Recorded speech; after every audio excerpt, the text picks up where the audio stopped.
Magandang araw po sa inyong lahat. Bago natin simulan ang kwento, ay muli ko lang pong hihilingin sa inyong mga mabubuting puso na pumindot ng like at mag-comment na rin ng kahit present man lang. Siguro naman hindi yun magdudulot sa inyo ng malaking perwisyo, di ba? Pindutin na habang nakikinig. Salamat sa iyo, katribo ah. Ipagpatuloy na natin ang kwento. Matindi ang naging labanan kahit pa nagsanib puwersa na ang grupo ni Kulas at Lino. Nakita ni Lino na mukhang nagkakaproblema ang grupo ni Kulas, lalo na sa mga kapre. Hindi ito makasabay sa mga kalabang lumilipad na uso. Kulas, sabihan mo mag-fallback muna ang mga kapre nyo. Hindi kanila ang laban na ito. May diwata kayong kasama, di ba? Sabihan mong iportal na muna sila, papabalik sa base natin. Kakailanganin natin sila sa bandang itaas kapag nagsiaho na ang mga burhamin. Oo, sige Lino, copy. Agad na ngang inutusan ni Kulas si Tiara na alisin muna sa battlefield. Agad na ngang inutusan ni Kulas si Tiara na alisin muna sa battlefield ang dala nilang mga kapre dahil mismatch ang dating ng laban para sa kanila. Nagsalita naman si Lino. Rene, dalhin mo muna si Ringo at Ron sa bandang likuran. Doon muna kayo sa bahagi ng team ni Alex. Delikado kayo rito. Kami muna ang haharap. Copy, Lino. Sagot pa ni Rene at nagsiatras na nga muna ang tatlo. Tanging sina Kulas, Lino, Tatang Perling, Alim, Mancio, Clea, Tiara at Kitaro ang naiwan sa gitna ng labanan. Si Mang Nestor naman ay nakapwesto sa malayo habang paisa-isang bumabaril sa makikitang mga antingero. Kulas, palit muna tayo. Tulungan mo sila rito. Ako ang haharap sa mga mangkukulam na nagiging hangin. Sigurado ka, Lino? Kaya mo mag-isa? Hindi ako mag-isa. May mga makakatulong din ako. Sige na, ako na bahala dito. Wika pa ni Lino, sabay takbo sa kinaroroonan ni Kulas at Tatang Perli.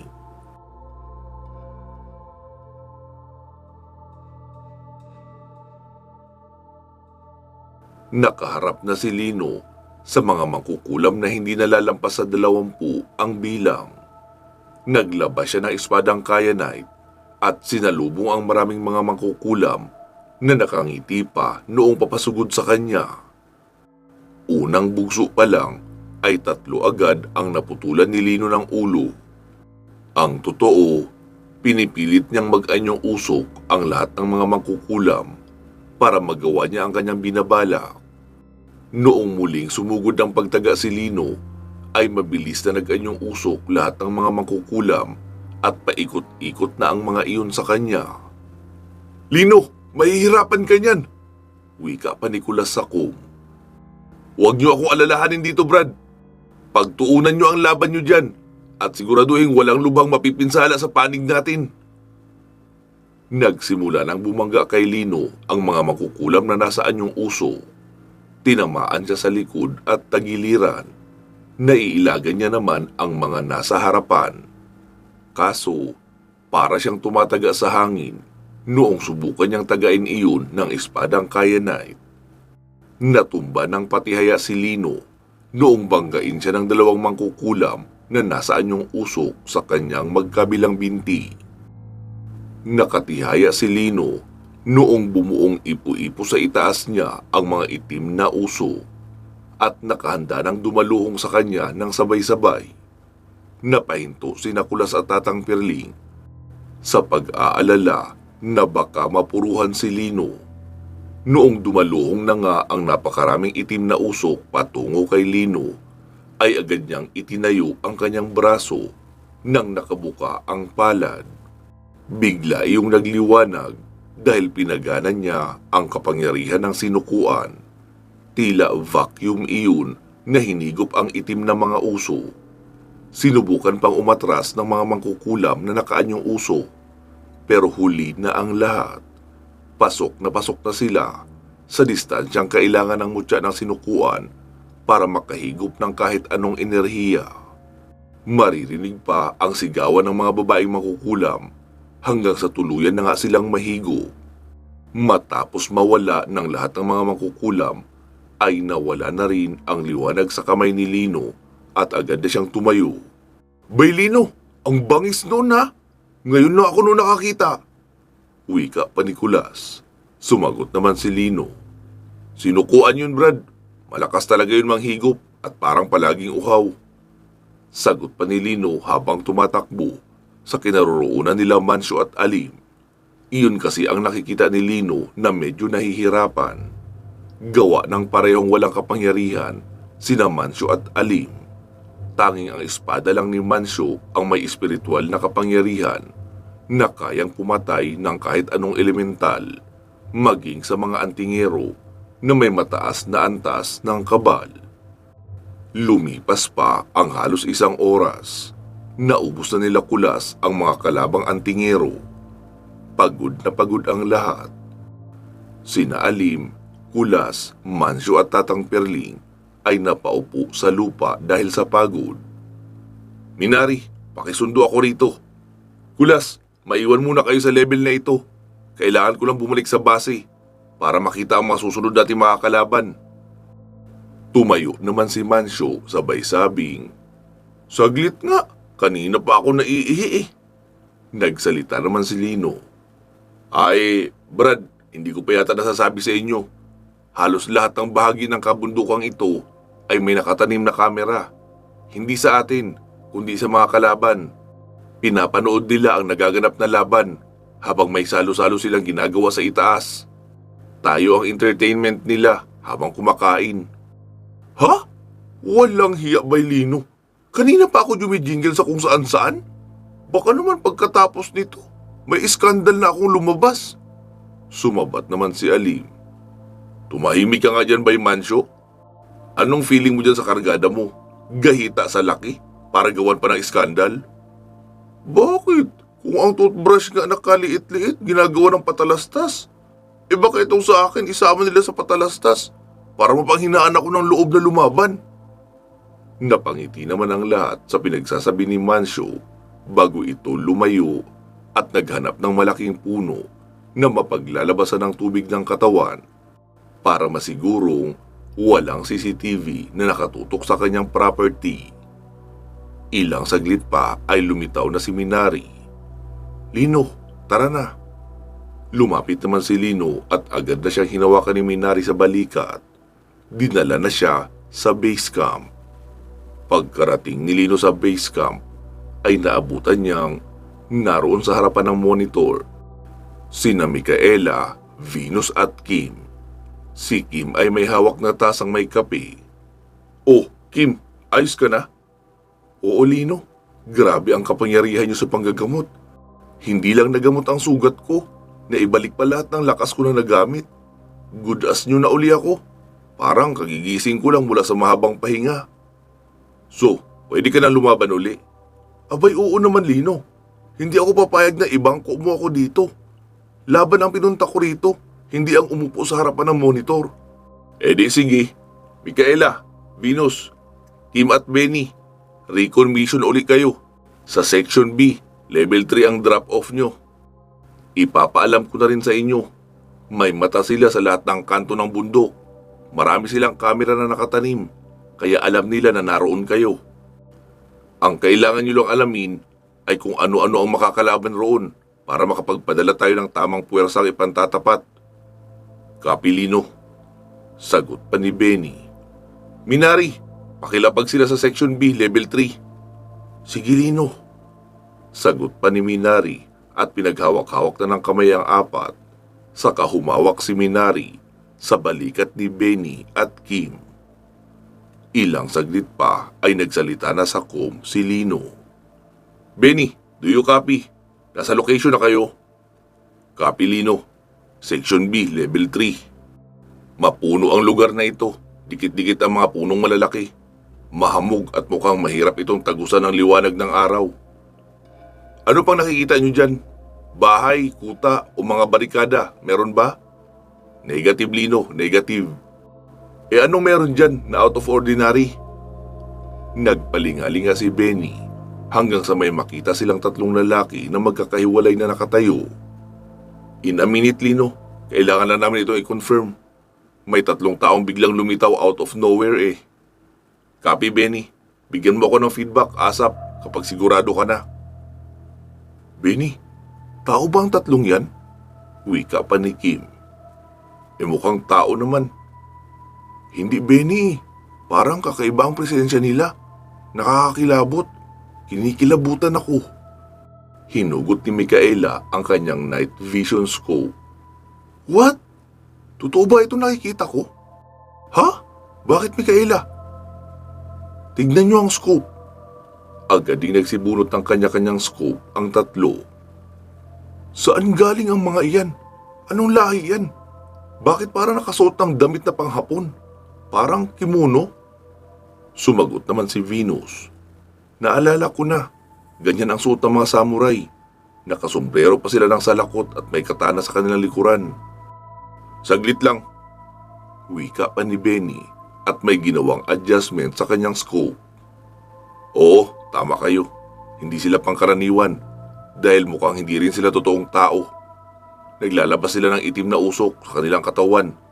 Tanging ang mga taga-astra lang ang meron yan. Yung naglalabas ng dark energy. Nakita nilang dahan-dahang lumingon ang tatlong tao sa unahan at nagulat sila dahil nagliliwanag ng pula ang mata ng mga iyon. Tapos dahan-dahang inilabas ang katana saka itinuro sa direksyon nila Benny. Napasabi na lang si Benny ng, patay, mukhang tadara na naman ito. Pas ako dyan, wala akong dalang itak at hindi ko porte ang pakikipaghiwaan. Lino, do you copy? Yes, Benny, copy. Lino, meron ditong tatlong nilalang na mukhang mga Japanese samurai. Naglalabas sila ng dark energy at kulay pula ang mga mata. Ang duda ko, mga taga-astra ang mga ito.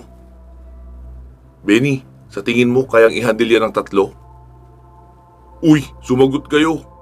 Wika pa ni Benny sa mga kasamang babae dahil pare-pareho din naman ang mga iyon na may comb sa tenga. Lino, this is Micaela. Hindi ko may papangako pero susubukan ko. Alam kong hindi ako first class level pagdating sa paggamit ng katana. Pero meron akong secret weapon. Ha? Ano yun, Micaela? Hindi ba nabanggit sa'yo ni Rafael na dati akong test subject at namatay na rin ako ng ilang beses? Nabuhay lang ako dahil sa serum na itinurok sa akin. Kaya masasabing nabibilang na rin ako sa superhuman o half-humanoid. Ha? Ano yun, Micaela? Robot ka? Lino, may mga bahagi sa loob ko na bakal at may mga substance din sa dugo ko na half-werewolf. Kapag hindi ko pinigilan ang sarili ko at nagpadala ako sa tawag ng dugo at karahasan, mababaliw ako at wala na ibang gustong gawin kundi ang pumatay. Ang delikadong part, dahil baka pati mga kasama natin ay hindi ko na rin makilala at ako pa mismo ang pumatay sa kanila. Ikaw ang magdesisyon ngayon, Lino. Sa tingin mo, dapat kong pakawalan ang itinatago kong persona? Micaela, paano ko ba maibabalik sa normal kung sakali man? Lino, walang specific na process.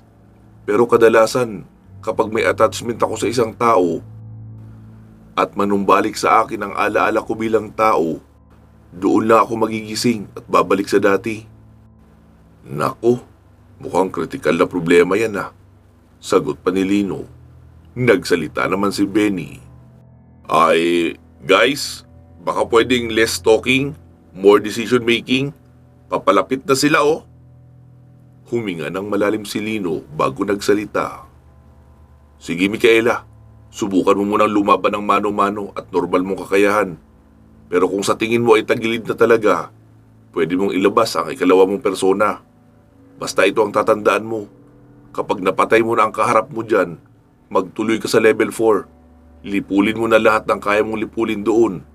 Doon mo na rin ilabas lahat ng uhaw mo sa pagpatay. Siguro naman makakabawas ka roon ng marami bago ka nila man-neutralize. Ipapahanap na lang kita doon kapag sa tingin ko ay for pick up ka na.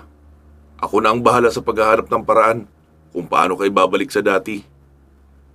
Benny, ikot ka sa Section C, Level 3. Imposibleng wala silang inihandang sorpresa sa atin doon. Girls, good luck. Wika pa ni Benny, sabay isa-isang tinapik sa balikat ang tatlong babae. Pumwesto na ang tatlo habang mabagal ang paglapit sa kanila ng tatlong samurai. Sa isang iglap ay mabilis na kalapit sa kanila ang tatlong banyagang mandirigma. Agad naman ding kumilos ng mabilis ang tatlong babae upang sukatin kung gaano katindi ang kanilang mga kaharap. Sa bahagi naman ni Benny ay mabagal siyang naglalakad habang hawak ang kanyang baril. Panay ang kubli niya sa kamuling hahakbang. Bawat sulok ay kanyang inuusisa bago magpatuloy sa paghakbang hanggang sa biglang umulan ng bala papunta sa direksyon niya. Mabuti at activated na ang kanyang niraya kaya mabilis siyang nakakilos. Lino, do you copy? Go ahead, Benny. Ay, teka Benny, bakit napakarami yatang putukan dyan? Oo Lino, tama ka. Hindi ko alam. Maagang pagsalubong yata ito sa bagong taon. Nagulat din ako eh.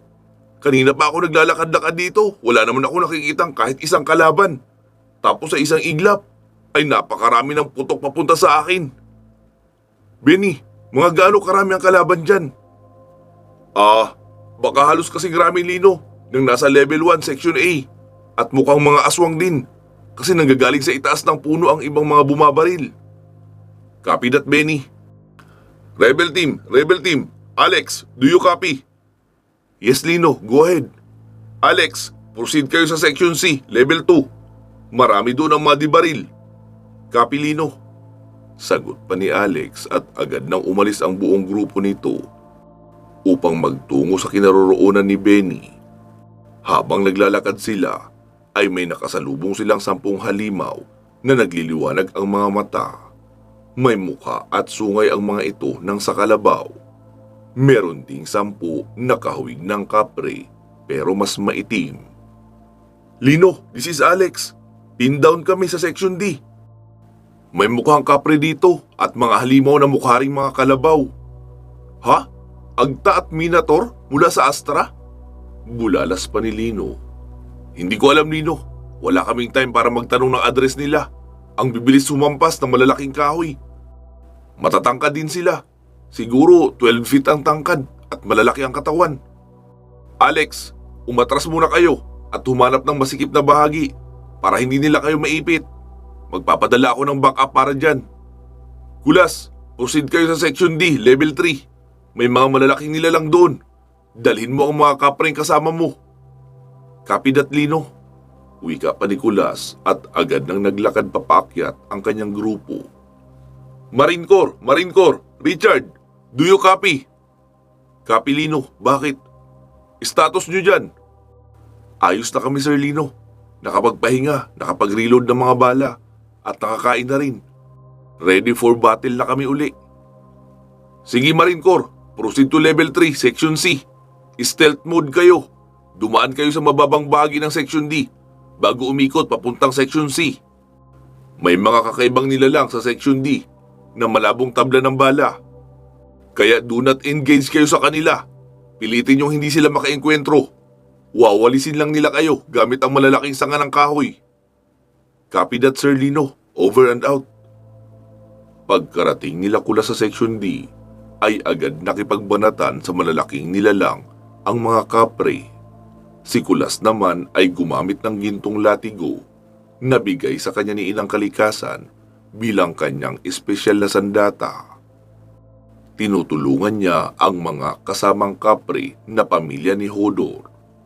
Buong puwersang inihataw ni Kulas ang latigo sa braso ng isang agta na papasuntok sana kay Hodor. Napigilan niya ito saglit, pero noong mas itinodo noon ang pagsuntok ay kasama na rin siyang nadala at napalipad sa ere. Mabilis namang tumalon si Hodor at sinalo si Kulas sa ere sa kamabilis na inilapag. Si Tatang Perling naman ay inilabas na ang kanyang nakatagong malalakas na orasyon at ikinarga sa kanyang sandatang tungkod. Noong mapansin ng mga Minotaur na kumukunti na sila dahil sa pagdating ng maraming kapre, isa sa mga iyon ay may inusal na orasyon at tumalon ng mataas, sabay padyak ng malakas sa lupa. Yumanig ang lupa at nakabuo ng butas. Unti-unting lumalaki ang butas at may naglalabasan pang mga malalaking nilalang. Iba't iba na ang mga itsura. May mga dumating pa rin naman ng mga Minotaur at agta. Pero marami pang uri ang dumagdag. Lino! Lino! Do you copy? Tagilid ang sitwasyon dito. Nagpapalabas pa sila ng mas maraming halimaw mula sa Astra. Ha? Kaya nilang magpalabas ng nilalang mula sa Astra? Nang walang ritual?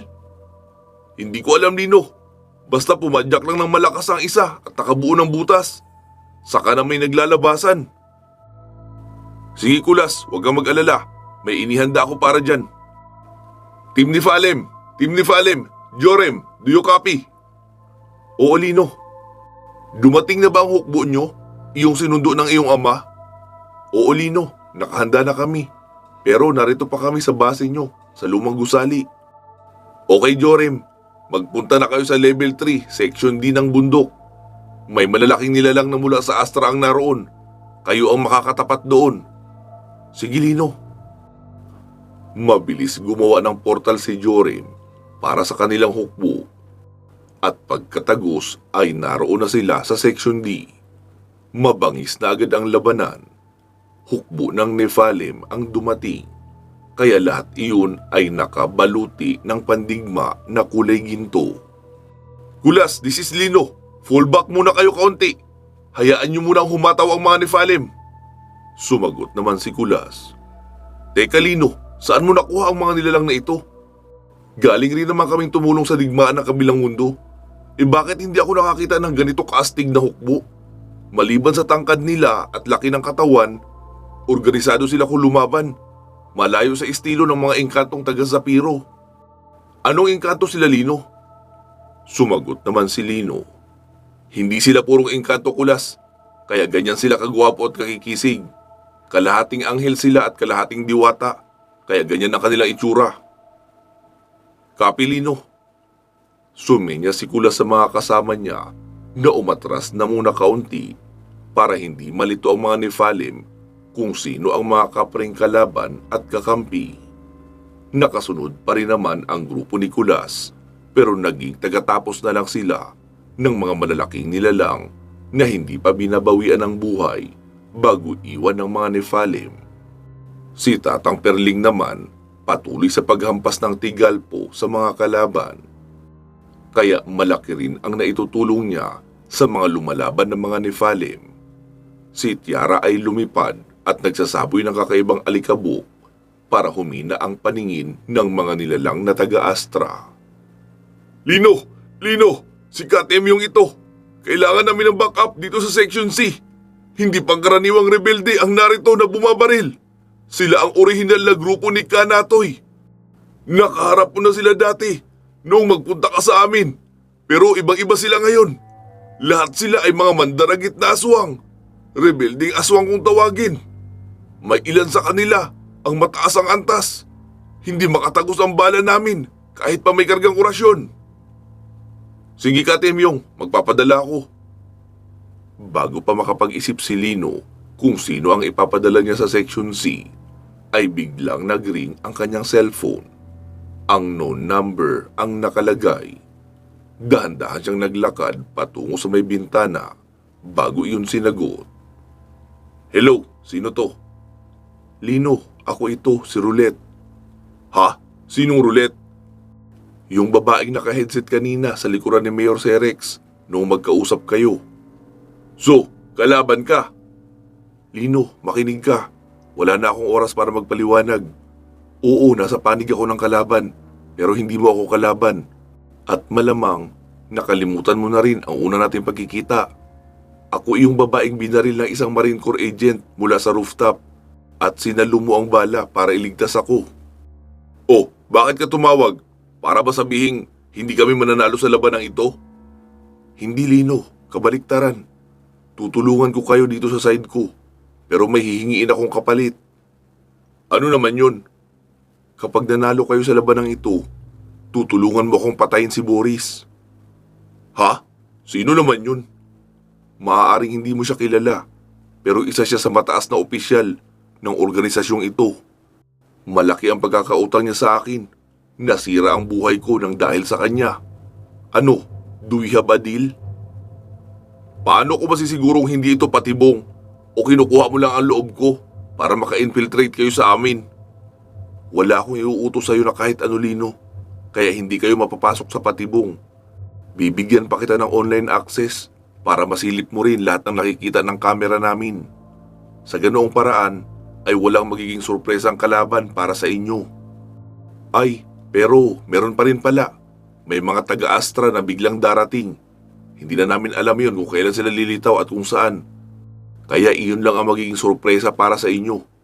Pero ang mga naka-standby na naghihintay sa inyo sa bawat level ay makikita nyo sa kamera namin. Kapag nakarating kayo sa harapan ng laboratory compound, may nakahandang mga laser guns para sa inyo. At kahit na mga engkanto nyong kasama ay kayang tablan nito dahil gawang Astra ang mga baril na iyon. Kapag abala na ang lahat, ay itututok ko ang 6 na baril na iyon sa isa't isa para sila-sila rin ang magsiraan. Ako na rin ang magbubukas ng main entrance para makapasok ang team nyo. Hindi ito bitag dahil ngayon pa lang, sasabihin ko na sa inyo, maraming nag-aabang sa inyo na makakalaban. Higit pa sa dami ng inyong inaasahan. Kaya wag mo akong pagbibintangan na setup o entrapment ang inihanda ko sa inyo. Hindi ako papatay ng mga tao dito sa loob dahil may expose ang cover ko. Yun lang muna. Huwag mo akong tatawagan. Ako ang tatawag sa iyo kapag may bago na akong impormasyon. Sige na, Lino. Wika pa ng dalaga sa kabilang linya at naputol na ang tawag. Ilang saglit pa ay may natanggap si Lino na text. Access key iyon para sa code na kailangan upang makapasok sa server ng mga kalaban. Mukhang hindi nagbibiro ang babaeng yun ah. Wika pa ni Lino sa isip habang nakatingin sa bintana. Nang biglang magsalita si Rosalia. Mahal, ano nang desisyon mo? Binabayo na sila doon sa Section C. Nandyan pa naman ang team ni Magnus naka-standby. Sila na ba ang ipapadala ko roon? Hindi, Rosalia. Ang mga kalaban na nakaabang pa rin sa atin ay mas marami kaysa sa mga nakalaban na natin. Hindi pwedeng first quarter pa lang ay maubusan na tayo agad ng alas. E paano sila Katemyong? Ako na ang bahala roon. Rene, Ron, Ringo, hintayin nyo kami sa baba. Tutulungan natin ang grupo ni Katemyong. Clea, kailangan natin ang portal. Ting-ting, tara na. Ayos, makakapag-inat-inat na rin uli. Akala ko mababangko na ako dito eh. Wika pa ni Ting-ting at dali-dali na silang nagsibaba. Naroon na nakaabang ang portal kaya nagsipasok na rin agad ang lahat. Pagkalabas pa lang ni Lino sa portal ay agad na siyang naglabas ng latigong kidlat, sabay talo ng mataas at uwasiwas sa mga aswang na lumilipad. May iba naman na bumabaril sa kanya pero hindi siya tinatablan ng mga balang iyon, lalo at pangkaraniwang bala lang naman ang gamit. Nakita nilang may 3 malalaking aswang na mandaragit ang kinakalaban ng mga tauhan ni Alex.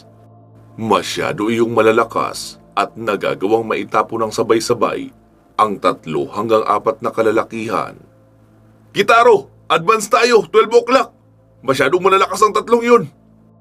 Tumango lang si Kitaro at mabilis na sumugod. Saka sinalo iyong isang kasama nila Katemyong na inihagis sa ere ng isang aswang.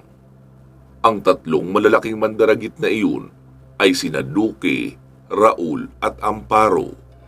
Iyong grupo na napadaan at nanalasa saglit sa Santa Barbara. Tamang-tama!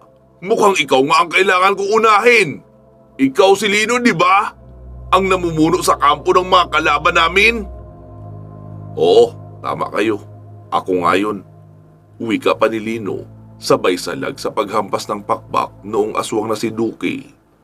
Pero dahil sa espadang kayarit ang gamit niya noong sumalag, kaya naputol ang isang pakpak. Walang hiya! Totoo ang sabi nila! Hindi ka nga basta-basta! Wika pa noon at galit na sumugod sabay talon. Sumugod na rin si Lino at nilatigo niya iyon sa leeg sabay hila ng malakas. Naputol ang leeg noon sa ere pa lang at noong sumalubong kay Lino ang katawan ay tinagpas niya pa iyon sa gitna papahaba. Napasigaw naman ang babaeng pinuno na si Amparo. "Duke!" Sigaw pa noon sabay takbo patungo sa direksyon ni Lino para umatake. Pero bigla yung napahinto sa pagtakbo noong may humiwa na matalas na itak sa bibig at humati ng ulo. Nakita na lang ni Lino na si Rene ang bumira doon kaya nahati ang ulo. Bago pa makatalo ng mataas, ang huling pinuno ng mga rebelding aswang na si Raul ay may nakatarak na sa kanyang gilid ng balikat na espada pababaon sa loob ng katawan. Mukha ni Kitaro ang huli niyang nakita bago bunutin ni Kitaro ang espada at pinugutan iyon ng ulo. Nagkakaingay naman ang marami pang natitirang mandaragit pero wala na silang pinuno dahil napatay na sina Duque, Raul at Amparo. Patuloy sa pagsugod ang mga tauhan ni Katemyong at lalo pa silang ginaganahan lumaban noong makita nilang patay na ang tatlong pinuno noong mga aswang na rebelde. Malaki ang galit nila sa mga iyon dahil iyon ang grupo ng mga aswang na matagal nag-terrorize sa kanilang mga pamayanan at pumatay sa kanilang mga kapamilya at kaanak. Kaya nga sila napilitan na sumapi kay Katemyong para sa proteksyon nito at maipaghiganti na rin ang mga kapamilya nilang pinatay ng mga rebelding aswang. Dahil sa masasabing matataas na uri ng aswang ang mga mandaragit, kaya naman hindi rin nakaligtas ang mga tauhan ni Katemyong sa bangis ng mga pag-atake nito. 10 sa kanila ang namatay dahil sa pagkapugot ng ulo habang sakmal ng mandaragit sa ere sa kabibitawan. Masayang napalugmok sa lupa ang mga tauhan nila Katemyong at Alex. Kahit pa marami ang nasawi sa kanila, nagawa naman nilang mapatay ang lahat ng kabilang sa mga rebelding aswang. Ibig sabihin, iyon na ang simula ng pagiging mapayapa ng kanilang pamayanan. Wala ng mga rebelding aswang ang magpapabalik-balik para kumuha ng kababaihan o di kaya mga batang gagawin lang na pang-ulam. Pansamantala muna natin puputulin dito ang ating kwento. Magsama-sama tayong muli sa part 112. Bago po natin tapusin ang videong ito, ay pasalamatan muna natin ang ating mga major sponsors na sina Ma'am Aida Lasimet Calfe ng Qatar, Ma'am Connie Matias Narumi ng Japan, Ma'am Bernadette Arcalas ng Cooks Island, Ma'am Brittany ng Germany, at sa pinakabago nating sponsor na si Ma'am Rosemary Debrien. Maraming salamat po sa inyong suporta sa proyekto ng ating channel. Alam nyo naman siguro na may tinutulungan tayong mga bata para magkaroon din sila ng magandang kinabukasan. Naway patuloy pa kayong biyayaan ng ating puong may kapal at bigyan ng malusog na pangangatawan upang maipagpatuloy nyo rin ang pagtulong sa kapwa. Pinapasalamatan din po natin ang lahat ng mga naka-join sa ating channel membership. Maraming salamat din po sa inyong lahat. At sa ating mga tagapakinig, kahit like and comment lang po, ay ayos na rin iyon bilang tulong nyo sa ating channel. Kaya sana huwag nyo na rin ipagkait. Yun lang po. Mag-iingat po kayo palagi. At hanggang sa muli.